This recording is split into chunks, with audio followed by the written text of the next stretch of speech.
Hey, it's Aaron, the Metal Theologian. I'm kind of just winging it right now, so...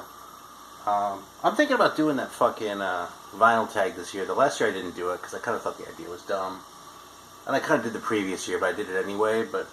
I don't know, man. It can be dumb and still be fun, so maybe I'm just being a dick, you know? Speaking of being a dick...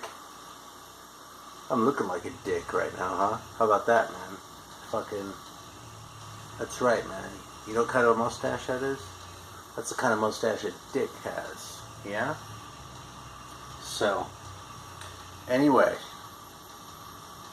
I don't think I'm going to bleach it again, though, man. That was fun. But, alright, so what am I talking about today? So, yeah, so I'm listening to noise shit again.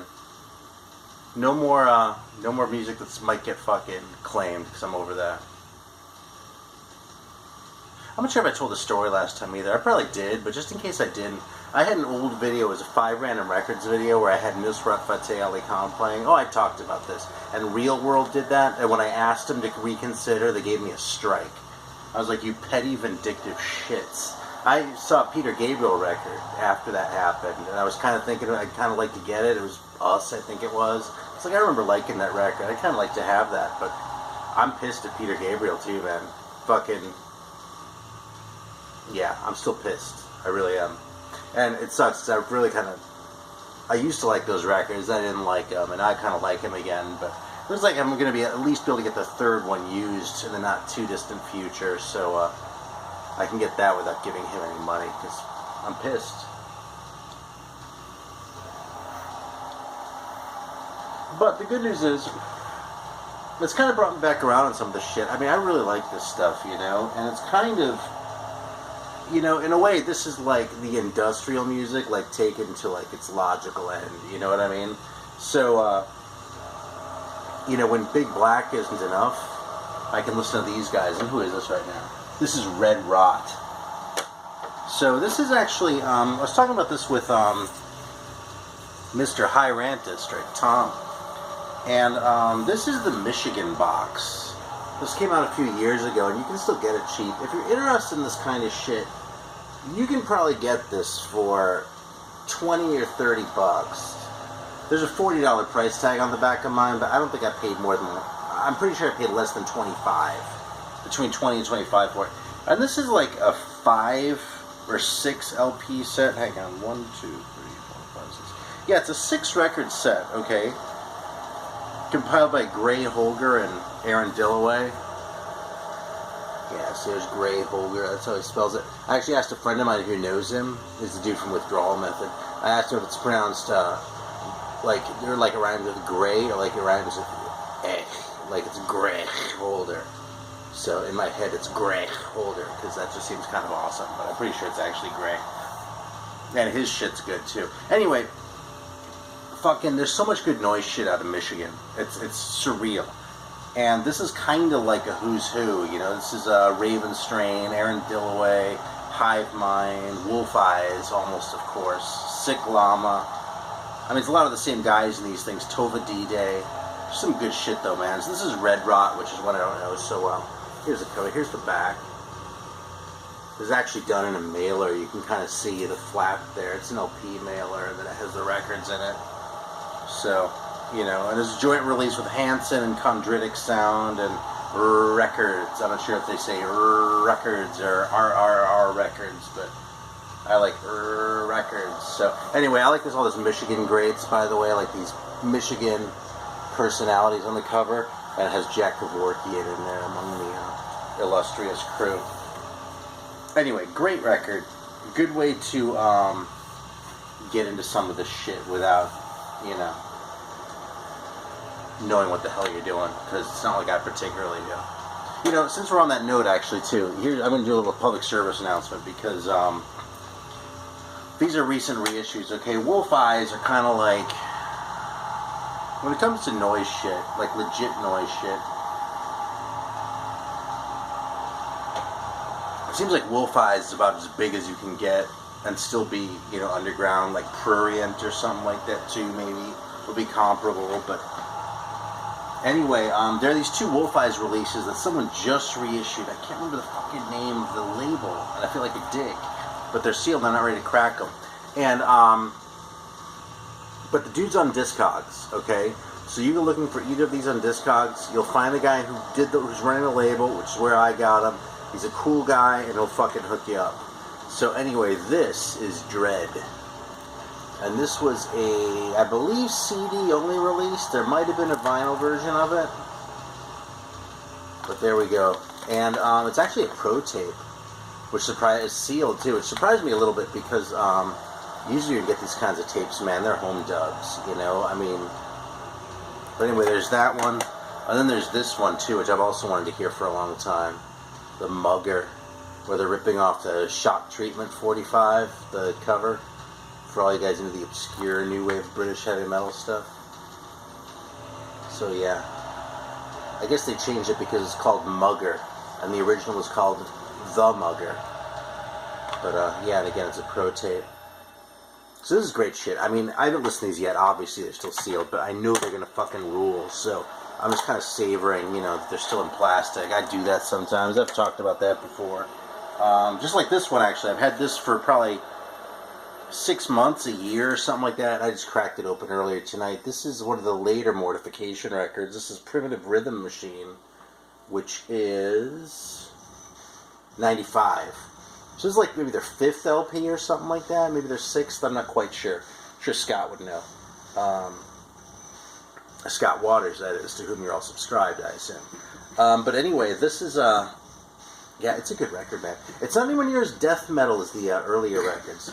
Hey, Spencer, you don't have to keep it down. Spencer has pneumonia, okay? For those of you, he hasn't been on in a while, but for those of you long-time viewers, you know that Spencer's made a lot of videos with me, my older son. He has fucking pneumonia, and he's actually sitting here on the couch, and you might hear him coughing a little bit, because he's a fucking wreck. I'm hoping the antibiotics kick in, so I have to take him back to the doctor tomorrow, but yeah, he's in bad shape. He'll get better soon, but it sucks. So I don't want him sitting there stifling coughs just to make my video a little bit better. It's bullshit. So anyway, this record is,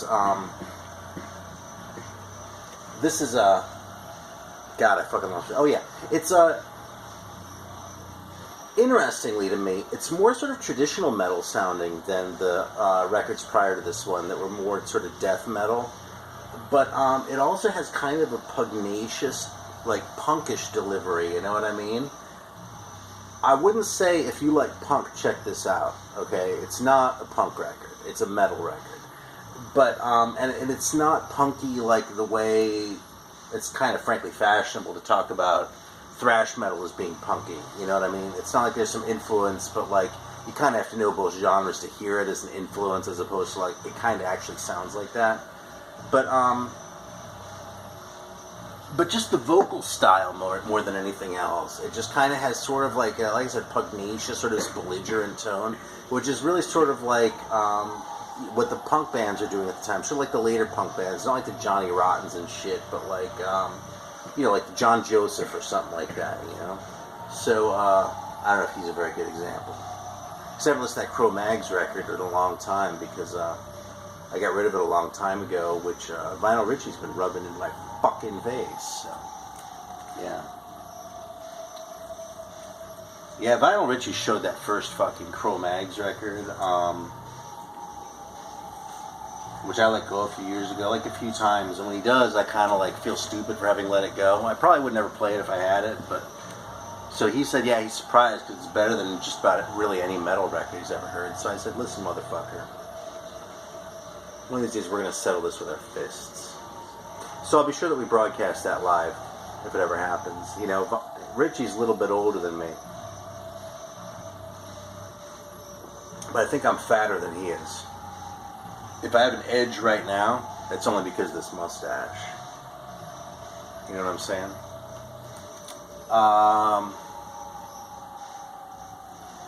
And I hope you're all subscribed to him, by the way. I assume so. But yeah, it's one of the best channels on here, like, literally. He's one of the guys I watch religiously. So anyway, I've been listening to a lot of Killing Joke lately, too. It's funny, this video is really all over the place, isn't it?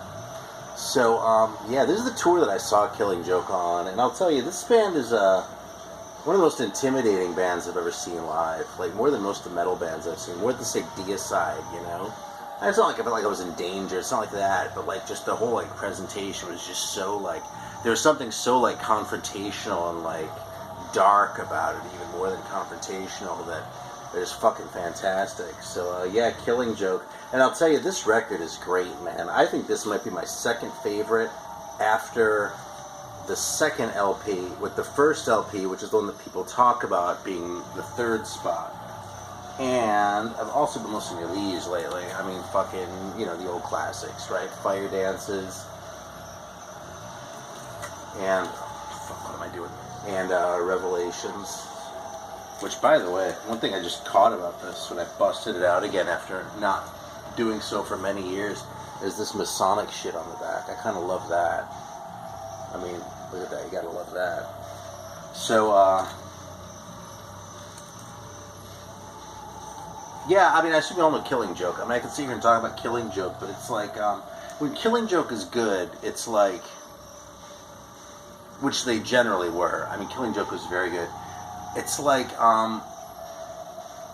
has that punk sensibility, but like a new wave instrumentation, but just like this like menace and sort of confrontational style, this sort of antagonism to it, that just, I know, it's just fucking perfect when it's right on, you know what I mean? It's like, it's dark. It's almost unfair to even compare it to New Wave, because it doesn't have any of that. You, like, compare this to, like, the New Romantic shit, and you can forget it. It's, like, completely different fucking wheelhouse, right? But, some of the synth sounds, especially on the earlier records that you hear, some of the songwriting and that sort of thing kind of bears some overlap with that, but it's just like off in a way that is really unique. Yeah, I think there are a lot of Killing Joke fans in the BC too. Now, Chrome, for my money, is still the band that, like, when I'm listening to Killing Joke record and going, this is a little bit more popish than I'd like it to be, and not quite as just hard as I want it to be. Because, you know, sometimes the songs are a little bit, man, I don't even know how to articulate it, because say they're popish isn't really even fair either, but it's not as hard as I like. So Chrome is like Killing Joke, only harder, you know what I mean? And, you know, but fucking, they're both bands just absolutely great, you know what I mean? And I've kind of had a little bit of a Killing Joke renaissance here. So, yeah, great band, man. Still a little bit of Sons of Arca. Pulled this one out. Ark of the Arkans, Heaven and Hell. Yeah, I don't even know what to say about this one. I had a specific thought about this one. Yeah, but I don't remember what it was, and I can't really put it on, so forget it. Never mind. It's a good record, though. I liked it. It's more reggae-ish than some of the other ones, too. This one is probably, actually, if you don't like the whole, if you're curious about this band, but you don't like the whole, like, Indian sound thing, this is probably a good record to get into, because it has a lot less by way of, like, the whole, you know, the sort of sitar sound, and more by way of, like, yeah, just, you know, sort of dub reggae sound, really, you know, but it's not a dub reggae record, but it's kind of in that direction. And Eric Random, by the way, is on here, too. Eric Random made a few great records, kind of contemporary with Killing Joke, maybe a little bit later, but not much, like sort of mid-80s. Yeah, so if you dig some of that, he's a Manchester guy. It's like, if you dig, as Sons of Arca, too, so like, if you dig some of that other shit, like, I suppose the early Buzzcocks, but like any of that new Hormone shit, like Ludus, Diagram Brothers, yeah, Eric Random is definitely some shit you need to be checking out, so,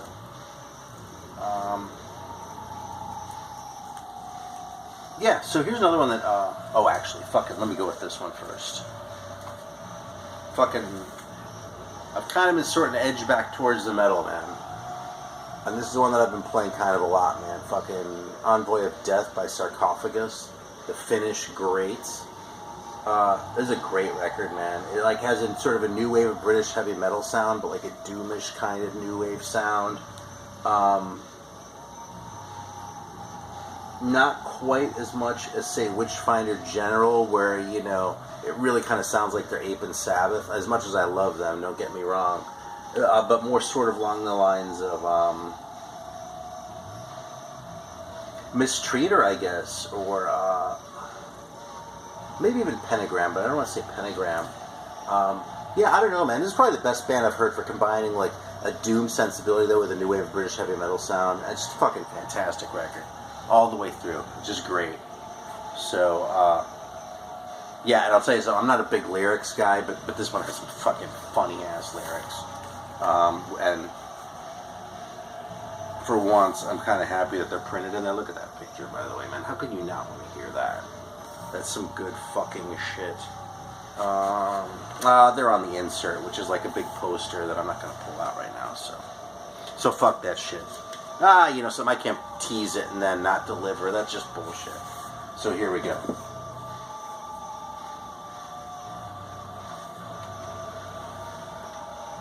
Yeah, here we go. Alright, very first song, Envoy of Death. Alright, listen to this. These 6 souls have left lower planes of existence to be shifted to higher planes.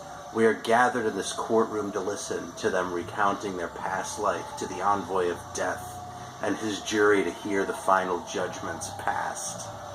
Like, it's not just the theme, it's the way it's articulated. Of course, for a bunch of Finns, their English is excellent, but you know, that's the Scandinavian educational system, I guess. Although Finland is technically not Scandinavian. But that's another issue. Anyway, fucking Sarcophagus is so good. I have another record of theirs, which is also good, but not quite as good as this one. If you have a chance, but dude, check something out if you get the chance, because you should. So here's the one that I think I'll kind of wrap up with here, since I'm getting close to 20 minutes. Depends on the time it works out. Oh, actually, man, fuck yeah. Dude, here's another one I've been playing a lot. Fucking Frontline Assembly. This is so corny, man. This kind of shit, like in the 80s, I was like, fucking synthesizer bullshit. But I love this, man. It's like metal played on a synthesizer almost. Not quite, but almost. You know? It gets really, really close to that. You know, and I'm only saying that because I'm thinking like metal played on a synth. I'm thinking like Skinny Puppy. And these guys aren't quite as hard as that, at least not on this record. But, yeah, that's just some good shit. I fucking love it. You know, it kind of reminds me of a little bit, actually, is Stillborn from Sweden. But that might just be because a friend of mine locally here really liked both records. So.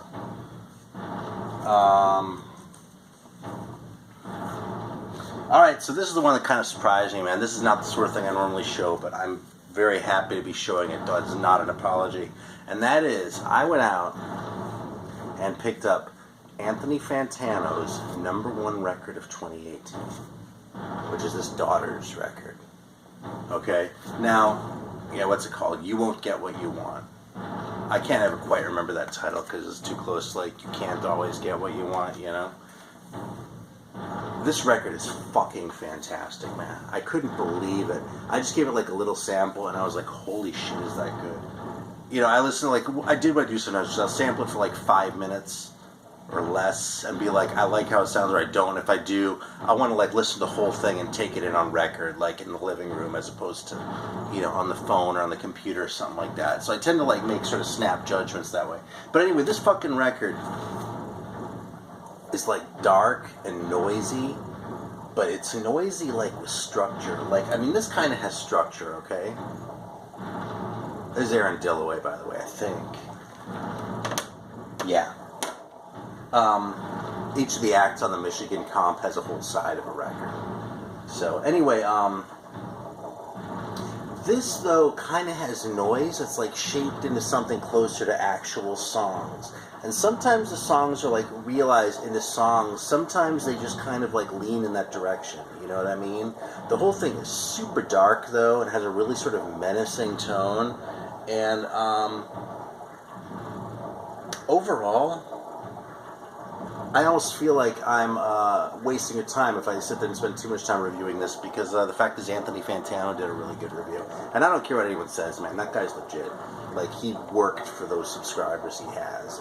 He works way harder on his fucking videos than I do on mine, so God love him. Some of those big channels I think are bullshit, and they're fucking fluff, and they're stupid, and deserve nothing but contempt and scorn. But Fantano's not one of them, man. He's a good dude. So anyway, this record though, his review is fucking pretty much spot on.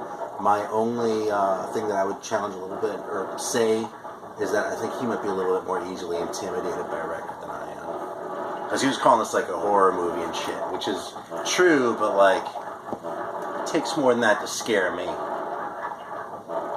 I'm also older than Phantom. He's not old enough to have seen Killing Joke live.